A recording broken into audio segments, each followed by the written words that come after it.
আসসালামু আলাইকুম। পঞ্চম শ্রেণীর শিক্ষার্থীবৃন্দ, আশা করি তোমরা ভালো আছো। আজকে তোমাদের প্রাথমিক গণিত বই থেকে আমরা শতকরা হিসাব নিয়ে আলোচনা করব, ষষ্ঠ অধ্যায়। আসলে মাঝখানে অনেক দিন গণিত নিয়ে আমরা ভিডিও করি নেই, একটু ব্যস্ততার কারণে আসতে পারি নাই ভিডিও নিয়ে তোমাদের সামনে।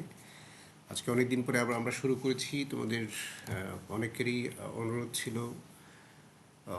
পঞ্চম, ষষ্ঠ, সপ্তম অধ্যায় এগুলো নিয়ে আলোচনা করার জন্য। আজকে আমরা ষষ্ঠ অধ্যায় নিয়ে আলোচনা করব, শতকরা হিসাব, যেটা তোমাদের জন্য খুবই গুরুত্বপূর্ণ একটা জিনিস, নতুন একটা বিষয়। আশা করি তোমাদের ভালো লাগবে। চলো আমরা শুরু করি। তোমাদের প্রাথমিক গণিত বইয়ের শতকরা 91 পৃষ্ঠার অঙ্কগুলো যেটা দেওয়া আছে, আমরা সেটা নিয়ে আমরা আজকে আলোচনা করব। শতকরা মানে কি? শতকরা মানে হলো হিসাব করব আমরা 100 জনের মধ্যে। 100 জনের মধ্যে কতজন, 100 টাকার মধ্যে কত টাকা, কত ভাগ, এইভাবে আমরা আলোচনা করব। তো সব কিছু শতকরা হিসাব মানে হলো 100 দিয়ে আমাদেরকে চিন্তা করতে হবে। তো এখন দেখো, এখানে প্রথমে যে অঙ্কটা দেওয়া আছে, কোনো বিদ্যালয়ের চতুর্থ শ্রেণীর 50 জন শিক্ষার্থীর মধ্যে 20 জন ছাত্রী, আর পঞ্চম শ্রেণীর 25 জন শিক্ষার্থীর মধ্যে 22 জন ছাত্রী। তুলনামূলকভাবে কোন শ্রেণীতে ছাত্রী বেশি আছে? আমরা এর আগে সাধারণ ভগ্নাংশ যে অঙ্কগুলো করেছি সেখানে আমরা দেখেছি যে দেখো, 50 জনের মধ্যে 20 জন আর 25 জনের মধ্যে 12 জন। যদি আমরা একটা ভগ্নাংশ মধ্যে তুলনা করি, 20 ভাগের 50 আর হলো 12 ভাগের 25। এখন এটাকে আমরা যদি সম হরে পরিণত করি, যেমন 100 ভাগের 48 আর 100 ভাগের 40, তার মানে দেখা যাচ্ছে যে 48 হলো বেশি, তার মানে পঞ্চম শ্রেণীর ছাত্রী সংখ্যা বেশি পাচ্ছি আমরা, তাই না? এইটাকে আমরা শতাংশের মাধ্যমেও করতে পারি, যে চতুর্থ শ্রেণীতে কত শতাংশ ছাত্রী শিক্ষার্থী আছে আর হলো পঞ্চম শ্রেণীতে কত শতাংশ ছাত্রী শিক্ষার্থী আছে। যেমন হচ্ছে, আমরা এটাকে যখন 100/40 ভাগের 100 করলাম, তার মানে হলো 100 জনের মধ্যে 40 জন শিক্ষার্থী হলো ছাত্রী, তার মানে 40% হলো ছাত্রী আছে চতুর্থ শ্রেণীতে। আর পঞ্চম শ্রেণীতে দেখা যাচ্ছে 48 ভাগের 100, তার মানে 100 জনের মধ্যে 48 জন শিক্ষার্থী হলো ছাত্রী, তার মানে হলো 48% হলো ছাত্রী। তার মানে কি, কোনটা বেশি হলো? 48% বেশি, তার মানে পঞ্চম শ্রেণীতে ছাত্রীর সংখ্যা বেশি আছে। এই যে শতাংশ প্রতীক হলো শতকরা প্রতীক। শতকরা হলো এমন একটি ভগ্নাংশ যার লব হলো 1 আর হর হলো 100। এটা হলো আমরা শতকরা বলি। 1 ভাগের 100কে আমরা বলি শতকরা। ওকে, এরপর আসো 92 নম্বর পৃষ্ঠা। দেখো, খালি ঘর পূরণ করি ও শতকরা অংশ লাল করি। তার মানে কি, 37% মানে কি? 37 ভাগের 100 ভাগের 37 ভাগ, তাই না? তো এখন 37 ভাগ মানে কি? 0.37। এটা যদি আমরা ভাগ করি আর কি, তো এখানে 100টা ভাগ ঘর আছে, তার মানে আমরা যদি 37টা ঘরকে যদি আমরা রং করি, তাহলে আমরা 37 ভাগ রং করে ফেলতে পারবো। ঠিক আছে, এরপর আসো, নিচের শতকরাগুলোকে সাধারণ ও দশমিক ভগ্নাংশে প্রকাশ করি। 80% মানে কি? 80 ভাগের 100। এটাকে যদি আমরা দশমিক ভগ্নাংশে পরিণত করি, সেটা হবে 0.80। ঠিক আছে, আমরা এটা এই যে দেখো এইভাবে করেছি। একইভাবে দেখো, 74% মানে হলো 74 ভাগের 100 মানে 0.74, আর 81% মানে হলো 81 ভাগের 100 মানে হলো 0.81। এরপর আসো 93 নম্বর পৃষ্ঠাতে কি আছে, বলছে নিচের ভগ্নাংশগুলোকে শতাংশ ব্যবহার করে প্রকাশ করি। তার মানে কি, 36 ভাগের 100, এটাকে আমরা কিভাবে শতাংশে পরিণত করব? 36% মানে 100 ভাগের 36 ভাগ। 27 ভাগের 50 মানে কি? এটা হলো 2 দিয়ে যদি আমরা দুইটাকে গুণ করি, 54 ভাগের 100, 100 ভাগের 54, 54 ভাগ 100, তার মানে 54%। 26 ভাগের 20, 26 ভাগ 20 মানে হলো 130/100, মানে হলো 130%। তিন ভাগের 10 ভাগ, মানে 10 ভাগের 3 ভাগ মানে হলো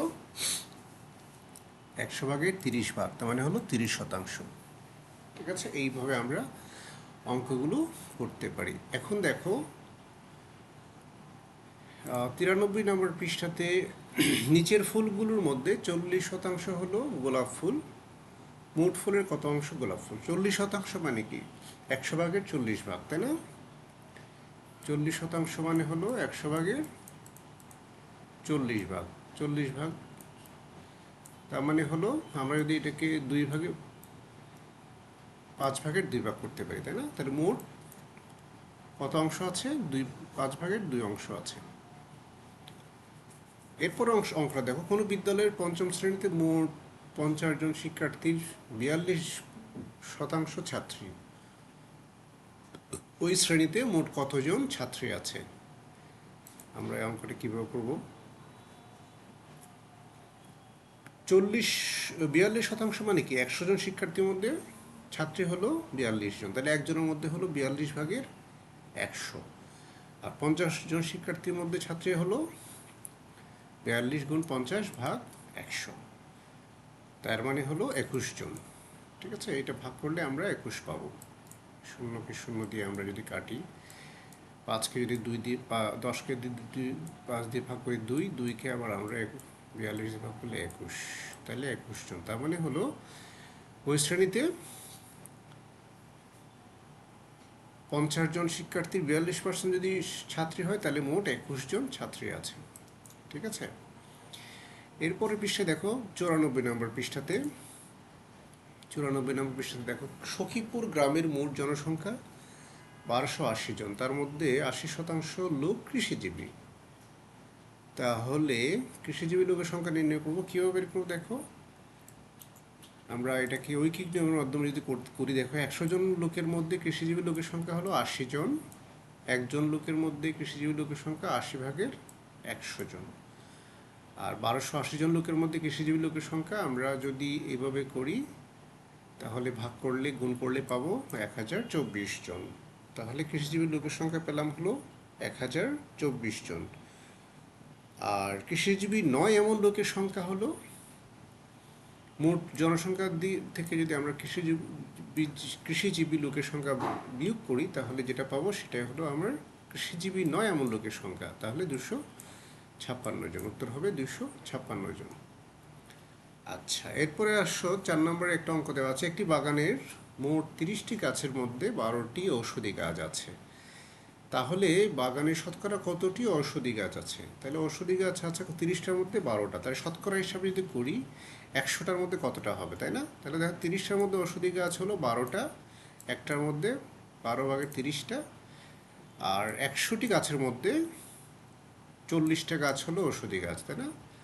এটা হবে 40, 30 হয়ে গেল কেন? 40, তাহলে 0 দিয়ে 0 কাটবো, 4কে যদি আমরা 12 দিয়ে ভাগ করি 3, এটা হবে তাহলে 30, উত্তর হবে 30টি। 30% হলো আমার ঔষধি গাছ, এটা হবে তাহলে 30%। ঠিক আছে, এই জায়গায় একটু ভুল হয়ে গেছে। ওকে, এরপরে হলো দেখো, খালি ঘর পূরণ করি। 25 লিটারে 50 লিটার 50 লিটারে কত পার্সেন্ট? 25 লিটার হলো 50 লিটারে 150%। কীভাবে দেখো, মানে শতাংশ যদি আমরা পরিণত করি আর কি, তাই না? তাহলে 50 লিটারের মধ্যে হলো 25 লিটার, আর 100 লিটারে হলো, যদি আমরা শতাংশে পরিণত করি, 100 লিটারে হলো 25 গুণ 100 ভাগ 50। কীভাবে বের করবো দেখো, 50, তাহলে একটা শূন্য কাটবো, 5 দিয়ে দশমিক করলে 2 গুণ 25 হলো 50, তাহলে 50%। এরপর একটা দেখো, 120 কিলোগ্রামের 20% হলো কত কিলোগ্রাম? 120 কিলোগ্রামের 20%, তার মানে কি 100 কিলোগ্রামের মধ্যে যদি 20 কিলোগ্রাম হয়, তাহলে 120 কিলোগ্রামে হবে হলো 24 কিলোগ্রাম, উত্তর হবে 24 কিলোগ্রাম। ঠিক আছে, এটা হবে 24 কিলোগ্রাম। আমরা শতাংশ হিসেবে ভাগ করতে পারি। 16 জন লোক হলো এতজন লোকের 32%, তার মানে কতজন লোক হবে? আমরা যদি শতাংশের মাধ্যমে বের করি তার মানে কি 100 জনের মধ্যে হলো 32 জন, তাই না? 32% যেহেতু বলছে, বা 32 জন হলো, ওইটা উল্টা হয়েছে, সরি। 32 জন লোক হলো কতজনের মধ্যে? 100 জনের মধ্যে। আর তাহলে 16 জন লোক কত জনের মধ্যে হবে? 16 গুণ 100 ভাগ 32 সমান হলো 50। তাহলে এখানে 50 হবে উত্তর। এরপরে আসো 95 নম্বর পৃষ্ঠাতে। ফুলকুড়ি গ্রামের গত বছর জনসংখ্যা ছিল 2800 জন, এই বছর মোট জনসংখ্যা 3 ভাগ বৃদ্ধি পেল, তাহলে মোট জনসংখ্যা কত হবে? তাই না? তাই তো লেখা আছে 95 নম্বর পৃষ্ঠার বর্তমান জনসংখ্যা কত হবে। তাহলে আমরা যদি বের করি, 2800 জন ছিল গত বছরের জনসংখ্যা, তাহলে এক বছরে বৃদ্ধি পেয়েছে 3%, মানে কি 100 জনের মধ্যে বৃদ্ধি পেল 3 জন, তাহলে একজনের মধ্যে 3 বাই 100 জন, আর 2800 জনের মধ্যে 84 জন। আমরা যদি এটাকে গুণ ভাগ করি তাহলে উত্তর হবে 84 জন। তো 84 জন বৃদ্ধি পেয়েছে এক বছরে, তাহলে এই বছর মোট জনসংখ্যা হলো কত? 2800 যোগ 84, 2884 জন। এরপরে আসো 96 নম্বর পৃষ্ঠায়। 96 নম্বর পৃষ্ঠায় দেখো, দুটি শহরের জনসংখ্যা যথাক্রমে 45,680 জন ও 52,520 জন। একটি শুমারিতে দেখা গেল এই দুটি শহরে স্বাক্ষর মানুষের সংখ্যা যথাক্রমে 34,260 ও 36,764। শতকরা হিসাবে কোন শহরে স্বাক্ষর মানুষের সংখ্যা বেশি? আমরা তাহলে শতকরা হিসাব বের করবো, তাহলে তাই না? এতজনের মধ্যে এখানে হলো এতজন স্বাক্ষর, তাহলে 100 জনের মধ্যে কতজনের স্বাক্ষর হবে? একজনের মধ্যে আগে বের করবো, তারপরে 100 জনের মধ্যে বের করবো। 75%, মানে মোট হলো 100 জনের মধ্যে 75 জন স্বাক্ষর জনসংখ্যা আছে। দ্বিতীয় শহরের ক্ষেত্রে দেখো, মোট জনসংখ্যা এত, তার মধ্যে এতজন স্বাক্ষর, তাহলে একজনের মধ্যে স্বাক্ষর হলো কতজন? আর 100 জনের মধ্যে 70 জন, মানে 70%। তাহলে দেখা যাচ্ছে যে প্রথম শহরে স্বাক্ষরের সংখ্যা, স্বাক্ষরের হার দ্বিতীয় শহরের চেয়ে বেশি আছে, তাই না? এই হলো আমার উত্তর। তাহলে আমরা এই অধ্যায়ের প্রথম 5টা পৃষ্ঠা এখানে সমাধান করলাম।